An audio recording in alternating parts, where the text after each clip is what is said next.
I've been wanting to add a Android head unit to my 2004 SL55 AMG. I wanted a cost-effective way that sounds good, and I found a D2B adapter that works with this car. It's for the years, I believe, up until 2004 or 2005 that they used D2B fiber optics. So they started selling these boxes recently. I went ahead and ordered one from AliExpress. I was able to get the D2B adapter for about $150 and the head unit itself for about $500, altogether about $650 for the whole thing. Doing this video to show you guys how I installed it, because when they send you the stuff, it really has no instructions. They just send you everything in a box. To get access to take out the old head unit and install the new one, you have to pry both sides. You can use a screwdriver. I'm using a pry tool in this video. They come out fairly easy. You just pull on them, they come out, and later on you can snap it back into the place.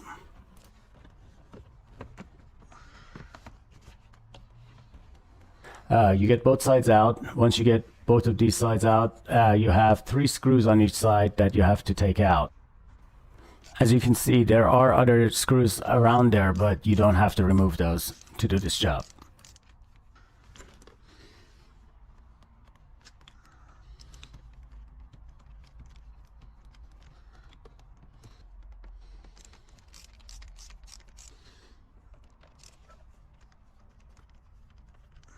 Once the screws are out, you can go ahead and pry the center part out. You do have to put the shifter in neutral position. You can do that by putting the key in position 2. I like to keep my foot on the brake in case the car does come on, to make sure the car doesn't move and create an accident.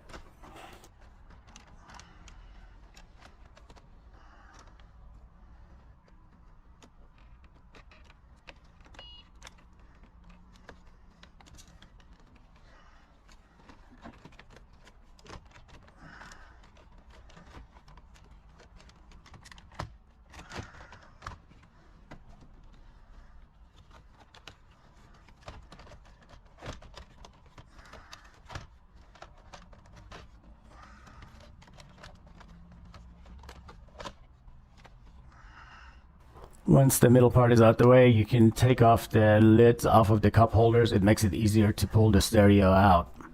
They just snap off if you pull on it a little bit. And then there's 4 screws that you have to undo for the stereo.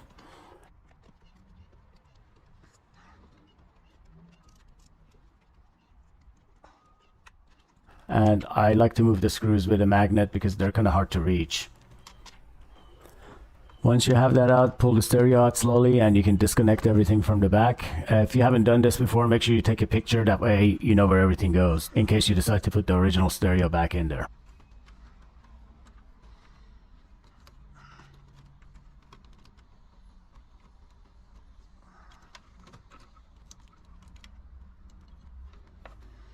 After that, I started putting the cables the way it made sense. The connectors, most of them just fit one thing. This here is the CAN bus, and it has different models named on there and how you should set these buttons. It was already set for SL model, so I didn't have to change anything. Again, I went ahead and plugged in what I can, what looks normal, and took the next step. This part is going to be a little bit different on yours. I had opened this before. I had an issue with the stereo not turning off when I turned the car off. So I had to figure out what to do, and it was that connector. It was damaged, so I took off the cover part of it, and I was able to just plug it in there without the cover and the locking mechanism, and it worked fine. So yours will have the locking mechanism, but it will plug into the same spot. I needed a little bit more room to work, so I unplugged some of the connectors behind the center console to be able to move it without cutting any of the cables off by accident. This part was a little bit confusing. As you can see, the white and the green wires there have the same size connector, and on the other side, the only thing that would fit them, there's only one of, so I wasn't sure which one I have to use. Later on, I found out it was the white one, and that's the correct one. The green one is not used in this. Using the white cable allows the system to know when the car is off, so it shuts down the stereo as well. Next, I had to figure out how to power the D2B adapter. There is a red wire for positive, black for ground. Yellow is for constant power, so I went ahead and used a voltmeter just to see which one of the wires from the car was giving me power even with the engine turned off.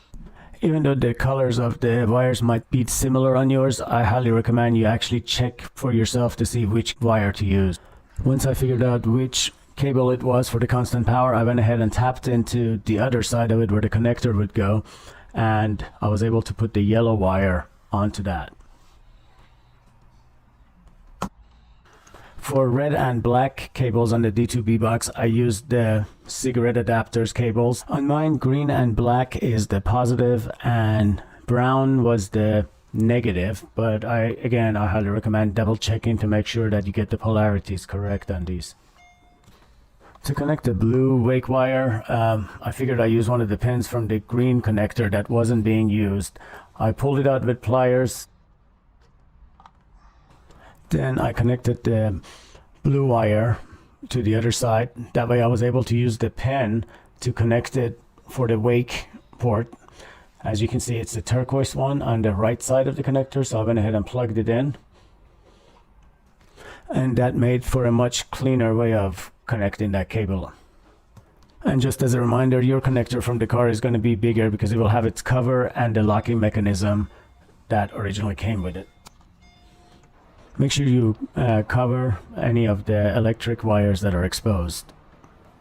For the RCAs coming from the stereo to the D2B box, you have a bunch of RCAs, but what I ended up using is just the front left and front right, and that worked just fine. You can also use the rear left and rear right, and it will work the same. You don't need the other ones. Now it was all connected, but still had no sound coming through. And I realized that the fiber optics was running through a CD player and the phone system of the car. So you do have to bypass those for the stereo to work, because this stereo does not have the same system built inside of it. You do have to remove the panels in the back. There's just a couple of screws. Unfortunately, it's a little bit more work, because in order to move the CD player to get to the bottom of it and get to the fiber optics, you actually have to remove the top panel. Otherwise, you can't lift the CD player. So you have to open both sides by unscrewing the covers and taking them out.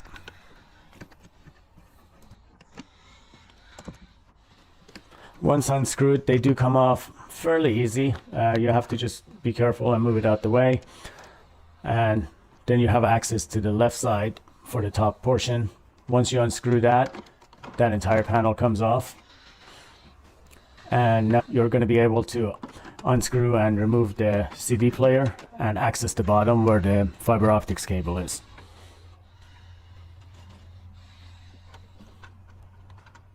Once you pull it out, you'll have to take this connector apart. You pull on the tab and you get access to both of the cables. You have to order a coupler. I'll put the link in the description. And they go in one way each, so you can't mess it up. You may have to turn it a couple of times to see there's a little edge on one of the sides that allows it to go all the way in. So that's connected, and then for me, I had to also undo the back panel, which is accessed through the middle panel here, as you can see. That is to get to the voice module and bypass that one as well.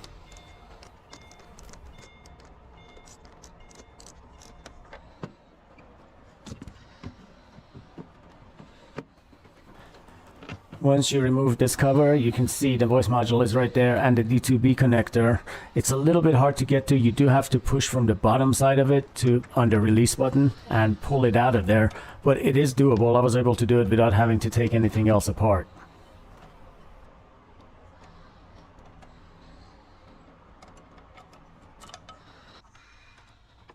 I went ahead and pulled it from underneath in order to access the connector.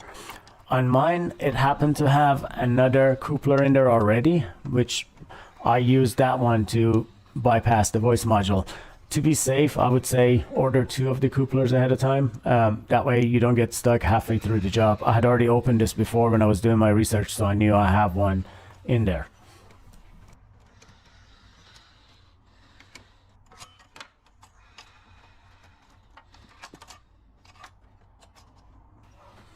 This one was a little bit hard to open, so I used a little screwdriver flathead bit in order to pull the tab up and pull the heads of the fiber optics out.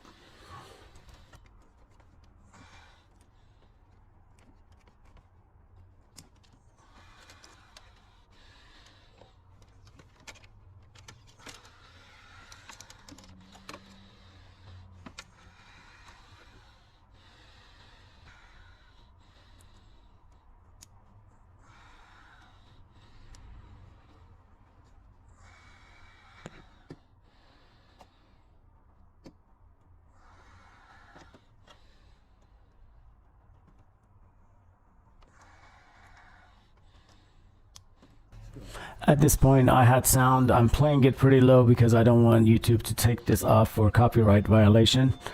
Also, I ended up removing the USB ports that come with it because I already had hardwired USB set up and I felt like it's taking too much space in the back. So I wanted to declutter it a bit. After that, you just put the screws back on.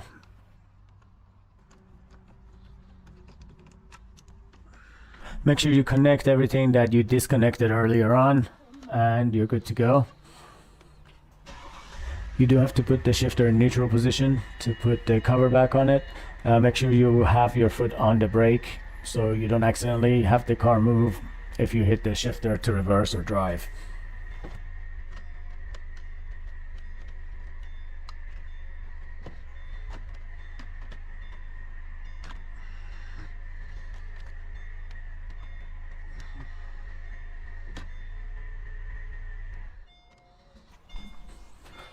I noticed some of the wires were still not in the right place, so I had to open it back up and reroute it. You just have to make sure all the wires are safe and routed properly so they don't get cut when you put everything back on top of it.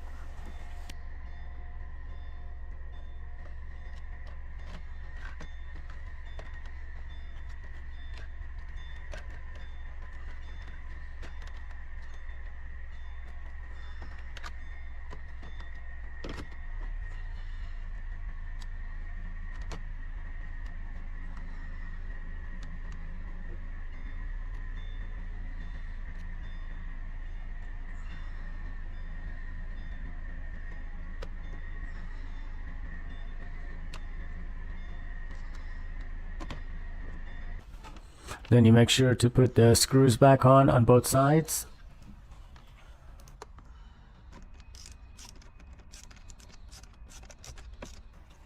And the cup holder tops just pop right back on.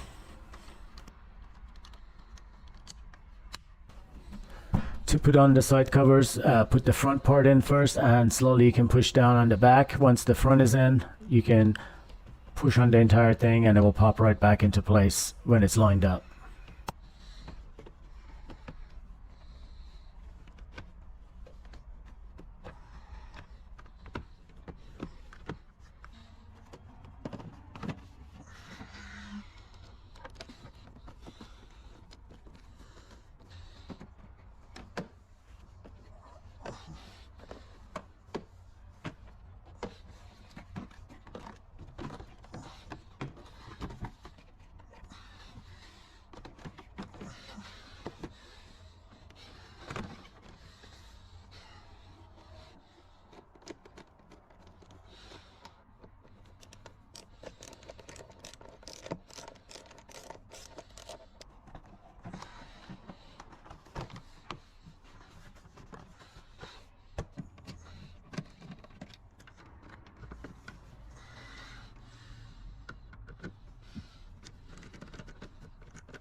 I know the sound quality may not be the same over the video, but I downloaded this song that I have copyrights to play so I could demo it out for you guys to see what it's like when you turn the stereo on. It definitely sounds like the original factory setup. There's also a full EQ that you can actually EQ the songs, which was very nice after I did. I mentioned earlier on in this video that I ordered this from AliExpress. I'm undecided if I would recommend ordering from them or not. I had some issues with them as far as sending the wrong item from one seller and having to send it back was kind of a hassle. But as I said, I did save a lot of money, so it's up to you if you want to order from them or just pay a little bit extra and get it from eBay. It does come with a backup camera, but I have not set it up yet. I do have a Wi-Fi reverse camera that I'm going to try to connect to this instead. Also, one great thing is the steering wheel volume and the next track, reverse track, all that work with the stereo once you set it all up. Thanks for watching, and if you have any questions, feel free to put them in the comments. I'll answer them the best I can.